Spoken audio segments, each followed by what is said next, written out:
On April 8, 1974, Disney opened an exotic island located in Bay Lake with a rich history to Disney World guests. You could only get here by boat, either taking the Walt Disney World cruise, which toured guests around Seven Seas Lagoon and Bay Lake, or by boarding a ferry from a dock on the mainland. The new locale had a colorful variety of wildlife, almost all of which were birds, excluding 5 tortoises and a handful of lemurs. Eventually, after Disney opened Animal Kingdom to huge success though, the island lost popularity among guests as it wasn't nearly as big or diverse as Disney's newer zoological park, and as a result, the island was closed. As you may have already guessed, this week on Dateline Disney, we will be headed to Discovery Island. Discovery Island wasn't always owned by Disney, and it first started out under ownership of the Ross family who, coincidentally, named the island Ross Island, though why that is beyond me. Ross Island was used primarily for farming until it was eventually purchased by Delmar Nicholson, who renamed it to Idle Bay Isle and lived there for 20 years alongside his wife and pet, Crane. Obviously, cranes aren't the most common pets, but Nicholson probably came to have one since he helped establish Orlando's first ever zoo.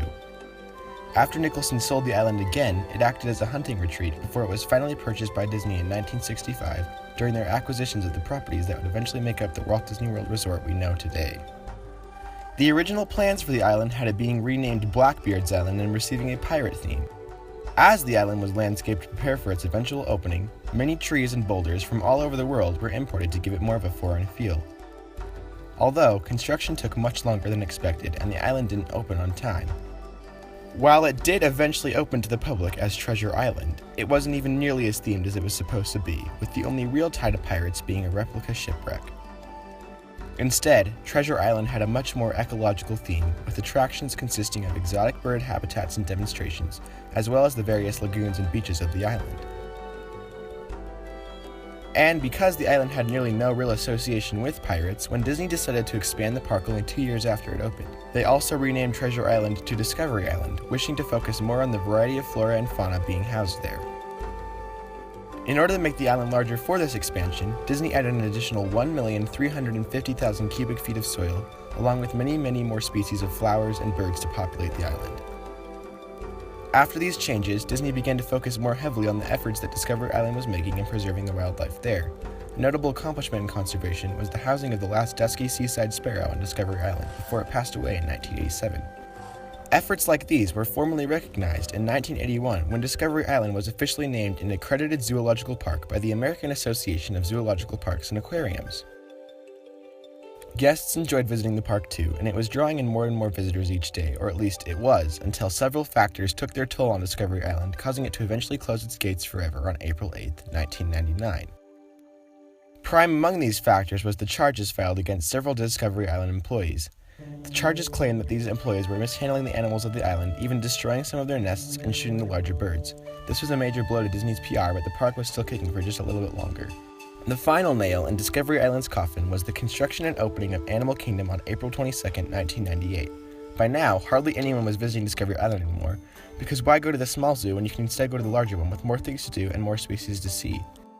After Discovery Island shut down, it almost faded into the past, even though Disney still kept some of its lights on at night, giving the impression that it still operated. The story of Discovery Island resurfaced, however, when a photographer by the name of Shane Perez swam out to the island along with several of his friends and their photography equipment one night in 2009. On the island they found many eerie sights. Shane recounts the tale as such.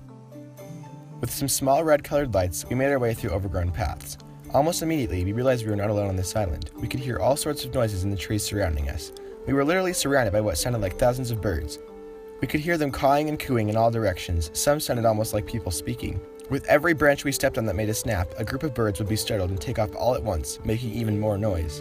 It was really quite a surreal experience. Among the things Shane found and photographed were abandoned paddocks and various backstage facilities.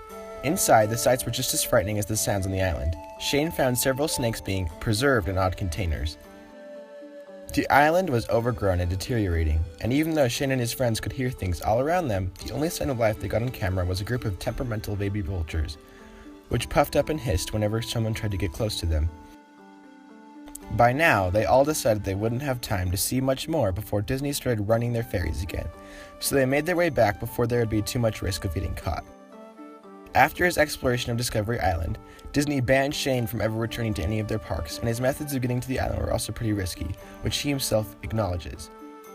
In his recollection of visiting Discovery Island, he urges readers not to try reaching the island themselves, and we make that same recommendation. It's not safe, and wouldn't it suck pretty bad if you could never set foot on a Disney property again? Ever since Discovery Island closed, Disney has never reopened the island to the public. Some speculate that there were several instances where Disney considered it, however, once with a new Myst theme where guests could solve puzzles just like the best-selling video game, and again with the theme after the popular TV show, Lost. Thank you for watching Dateline Disney. We will continue to post videos every Sunday, so make sure and subscribe to be notified when those become available.